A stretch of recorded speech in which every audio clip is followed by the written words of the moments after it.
Hi everyone, I hope you all are fine. And in this video, I am going to discuss some questions on forensic photography, which is the part 2 of the series. And the topic that I'm going to cover are flash and natural light photography. And those who don't know me, I'm Amar and the founder of ForensicMCQ.com. And it is a platform where you will get all the previous year question papers of NTUGC net. And we have also arranged the MCQs in category wise. So it will be very helpful for the students that are going to appear in any forensic exam, whether it is the entrance exam for NFSU or the CUET. So without any further delay, let's move to the second slide of this video, that is the table of content. And these are the techniques of flash photography that we are going to discuss in this video. So we are going to discuss the flash photography technique and when these techniques are used in a crime scene. So let's start with the direct flash. Now let's move to the technique one, that is direct flash technique.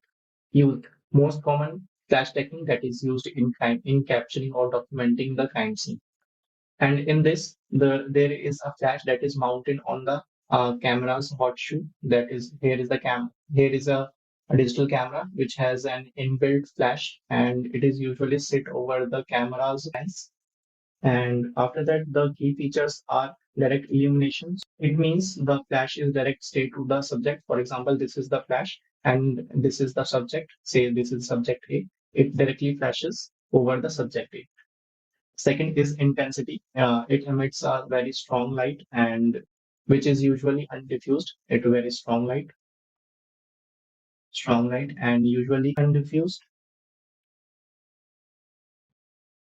And third is the shadow and contrast.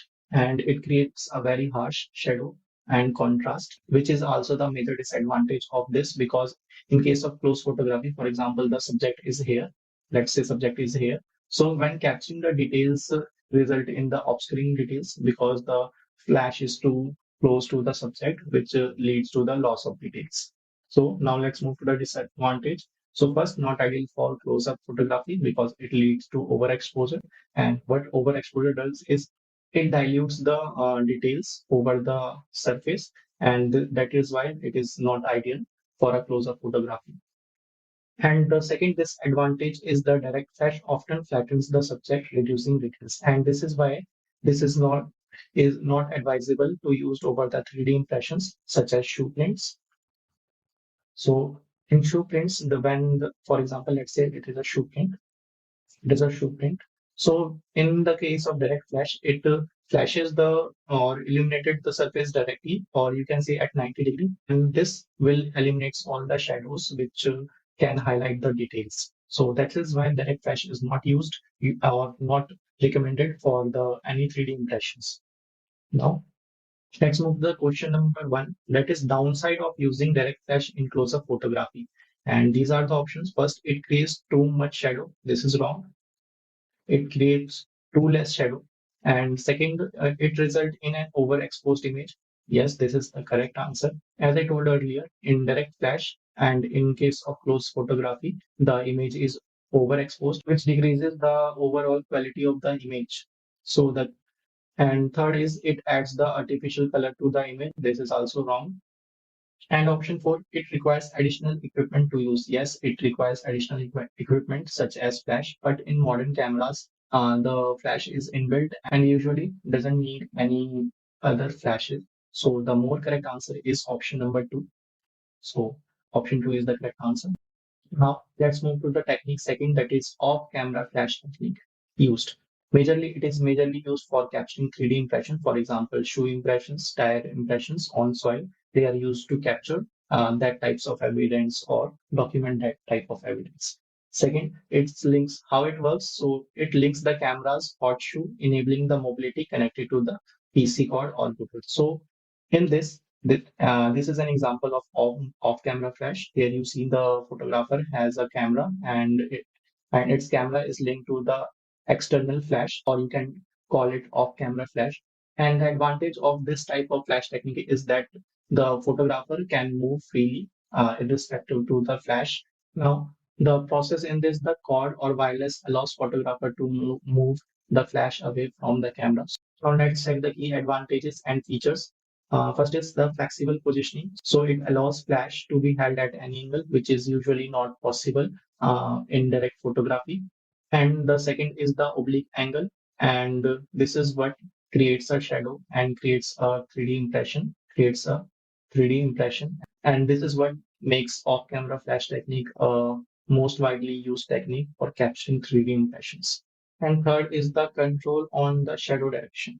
So it means to say that, for example, this is the flash and it flashes the light towards the subject S. So it is a subject S. So the cameraman has first the flexibility to capture the details from any angle. So the cameraman can capture from here, here, and here. And it has also control over the shadow.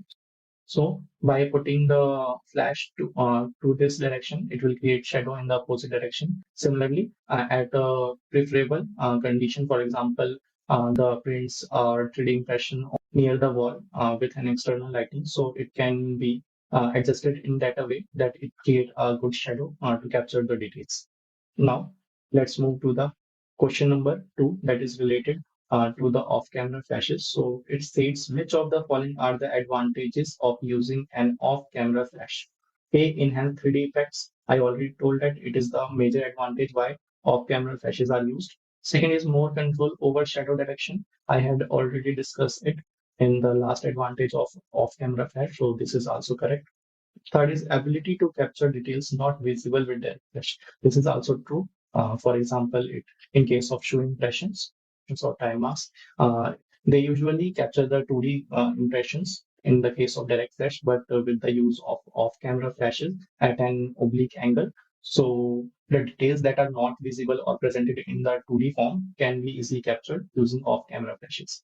D, softer, more dispersed lighting. This is incorrect. This is the technique that we are going to discuss in future, and it is the example of bounce flash technique we are going to cover in the future slides. And E, increased risk of unwanted reflection. This is also incorrect. So the correct answer is A, B, C. Now let's check the options A, B, and C. So the first answer will be the correct answer.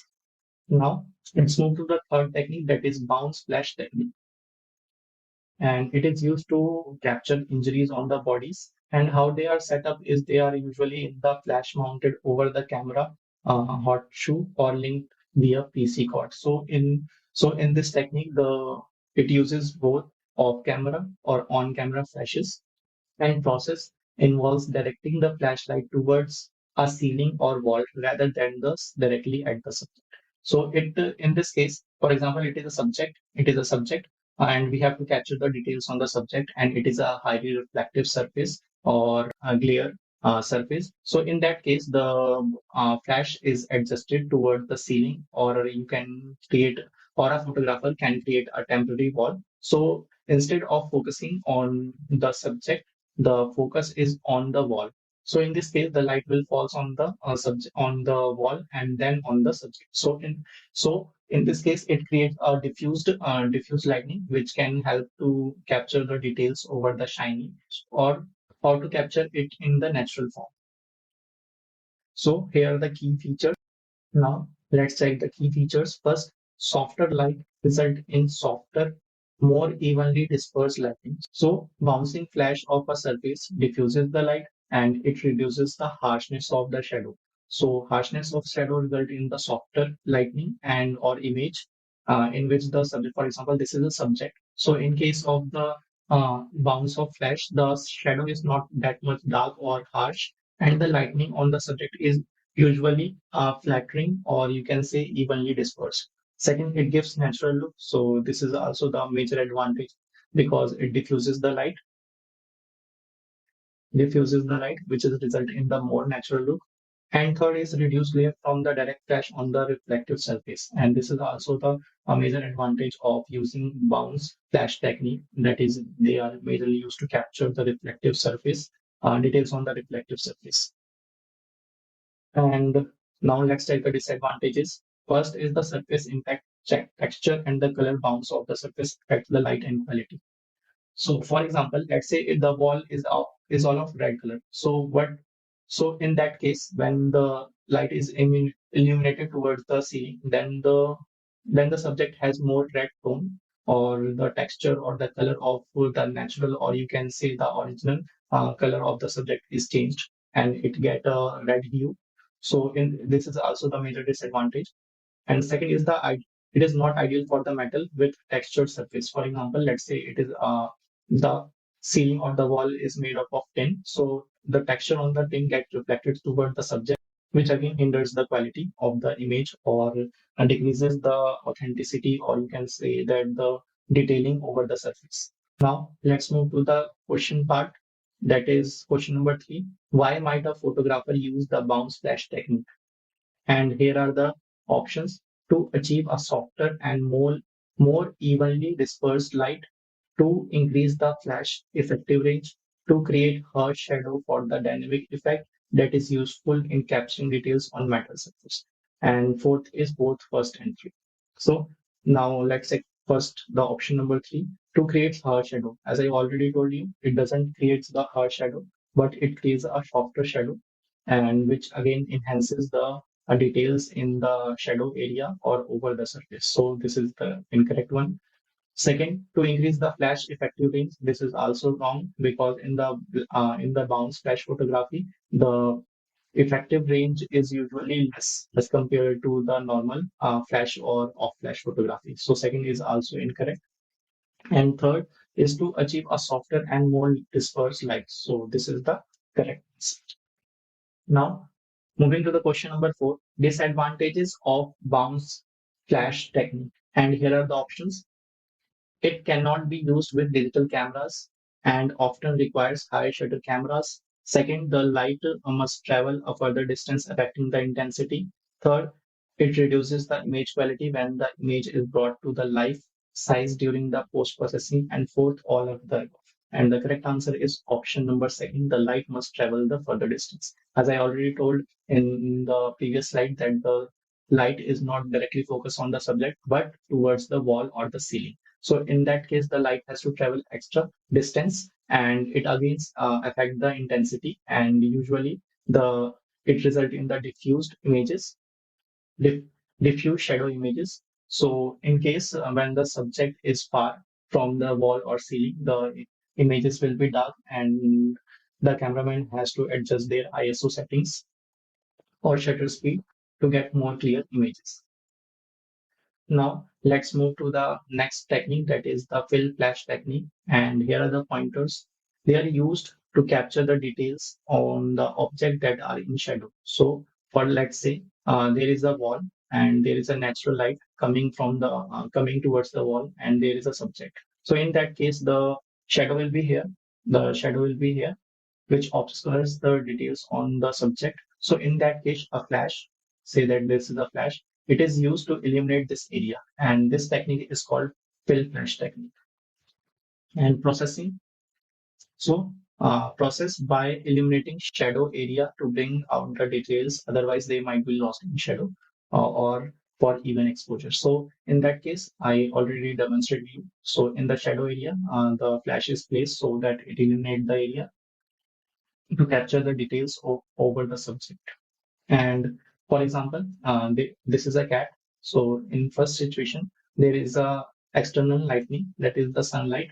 And when the camera focuses on the cat face, then the details on their face or their body is affected by the shadow. But in this case, when the cameraman uses fill flash technique, so there is even capture of the details, and there is even exposure to the body of the cat without affecting the natural light. So here you can easily see that the outside is still the daylight situation. So it doesn't affect the primary source of lightning. And this is how a fill flash technique is used. And one more thing, for example, if we use a camera flash or a direct flash, so in that case, the primary source, that is the primary source, the light from the window, get diluted, or you can say that it can create a situation where the image looks like that it was captured in the evening, because the flashes are too harsh. And that's why they are usually not used or used from a distance in a way that it doesn't affect the lightning from the primary source. Now let's check the key features. First, it gives the natural look to the object in shadow. And for example, in this example, the cat in the details of the cat in the shadow, for example, mouth or the front part of the body, has an obscure details due to the shadow. But with lightning, the shadowed area get filled with the illuminated light, and the details are visible, and it's look natural because the primary source it's itself not get disturbed. Second, not idly used can be easily done by changing the shutter speed or ISO. So, for example, they are not widely used with modern cameras because they have a variable range of shutter speed and ISO settings. So, by changing the shutter speed or ISO, the shadowed area can be highlighted. Now, let's move to the question part. Question 5. The primary purpose of using fill flash photography is, and here are the options. First, to completely replace the sunlight as the main light source. This can't be true because they are used to fill the details or the fill the shadow. Second, to create a dramatic shadow for the theoretical effect. This also can't be true because they are used to fill the lightning, not to create a dramatic shadow. Moving to the option third, to add light to shadows without overpowering the main light source. And this is the correct answer because the fill flash photography works on the two main principles. First, the primary source must not be affected. And second, to add light to the shadowed area. So the correct answer will be the third. Now, let's move to the question number second. Which of the following statements are true regarding fill flash technique? A. Lightens shadow in photo, and this is the primary purpose of using fill flash, that it lightens the shadowed area to capture the more details of the subject. Moving to the option B, requires overpowering the natural light. This is incorrect because I already told you the primary light source must not be kept overpowered by the secondary or the flashes that are used to lighten the shadow. So B is the incorrect. Moving to the option third, works with the natural light for even exposure. This is the correct answer because it can be used to enhance the natural appearance of the subject, and this will give an even exposure to the subject. So third will be, so C is also correct. D, can cause unwanted background lightning if misused. And this is also correct. So let's say this is a subject and it has a primary source that is sunlight. So in that case, when we use a flash, when we use a direct flash over the subject, then it might capture the details on the subject, but it hinders the natural lightning condition. If we misuse the fill flash technique, then it will create an unwanted background, and which again alters original documented condition. Moving to the option E is the only method to adjust the light in photography. This is also incorrect because there are various methods, for example, using flashlights or oblique lighting, and also by adjusting the shutter speed, and ISO. One can easily diminishes the shadowed area. So the correct answer will be the A, C, and D. So the A, C, and D, third option will be the correct answer.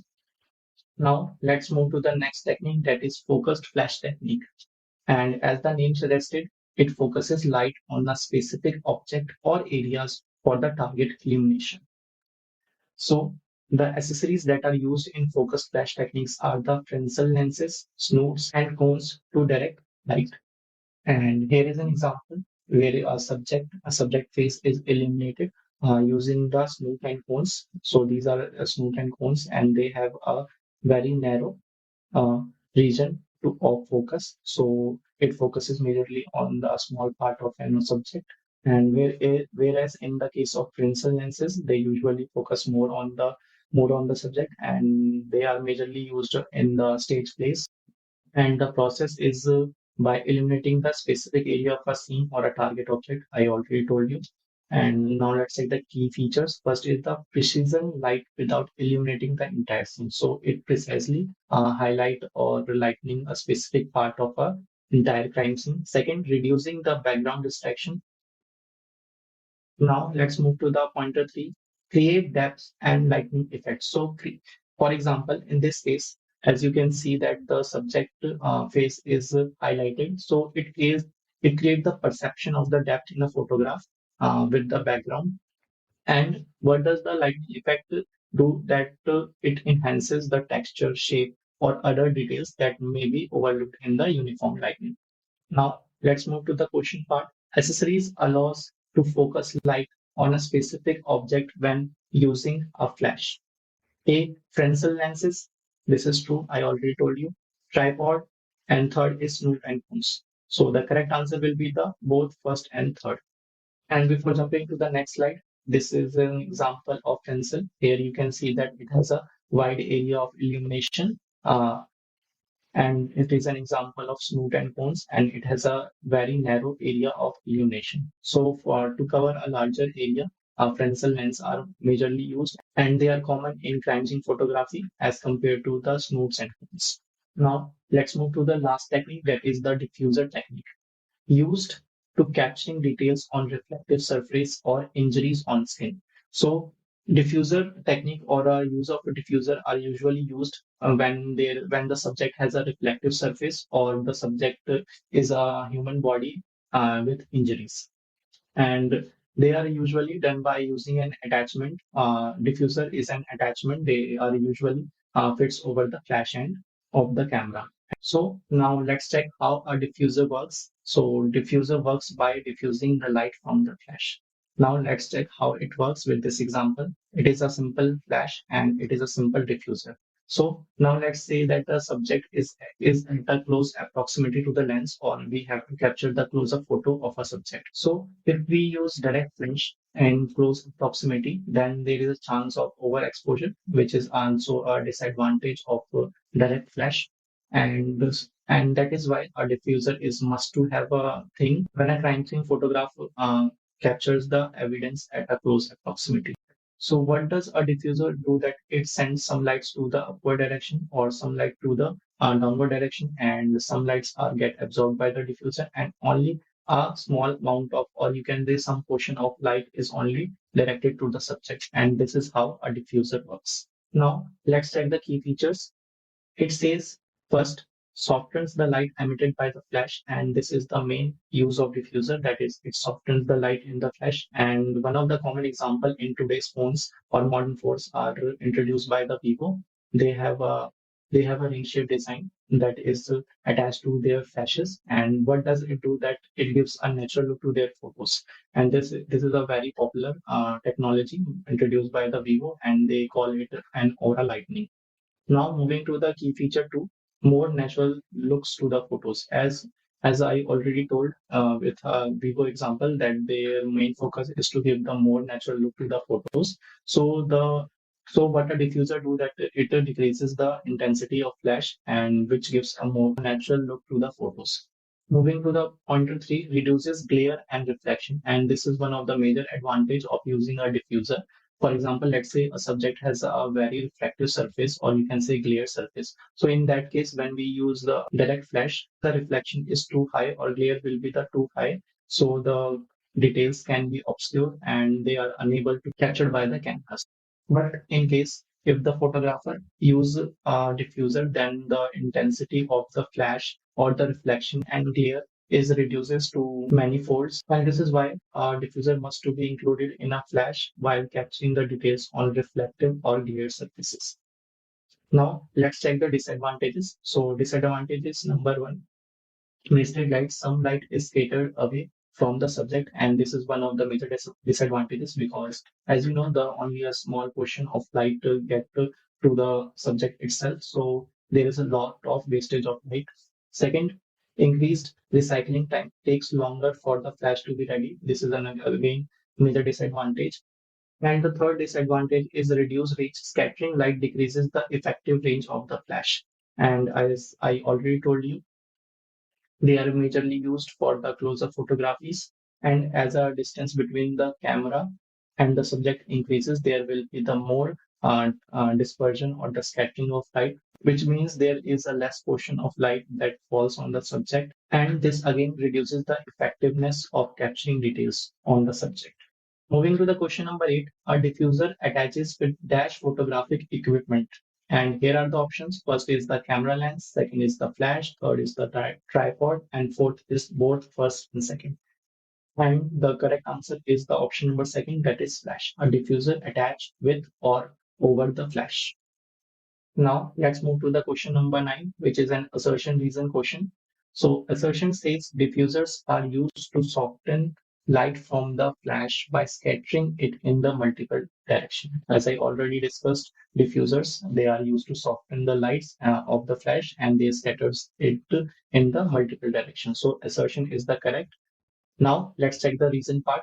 By directing light towards the subject, ceiling, and away from the subject, diffuser ensures the more even light distribution. And this is also correct. A diffuser sends light in the upward direction, so you can say ceiling, or in the downward direction. And also some amount of light get itself to the subject, which gives a more even lighting distribution. So the correct answer will be the assertion and reason are both correct. So option first, both A and R are correct. Now let's move to the last question, that is 10th, that is a match the following question. And we have to match list 1 with the list 2. And here are the different flash techniques and list 2 represented their description. So let's check the description first. Now let's check option first, reduces her shadow by directing lights towards the ceiling or wall. So directing lights towards the ceiling. So in this case, the subject or there is a wall, so they direct lights towards the ceiling and then to the subject. And this is an example of bounce. This is an example of bounce flash. So the option first will be matched with the B option of the list 1. So first for the option B. Second, provides even lightning to eliminate shadows. So eliminate shadows is an example of a fill flash photography. So option second will be correct for the will be matched with the option C. Third pointer increases the intensity of lightning directly on the subject. And this is the classic example on how a direct flash work. So the pointer key matched with the pointer A. So matched with the pointer A. And last, use of diffusion. It softens the light to reduce the glare and shadow sharpness. So the correct answer for this option will be the option number 3, followed by option first, then option second, and then option fourth. Now let's check the options. Third, first, second, and fourth. So the option 4 will be the correct answer. With that, this presentation is ended. Thank you for being there and watching till now. If you haven't subscribed our channel or you find our content helpful, please subscribe. Thank you.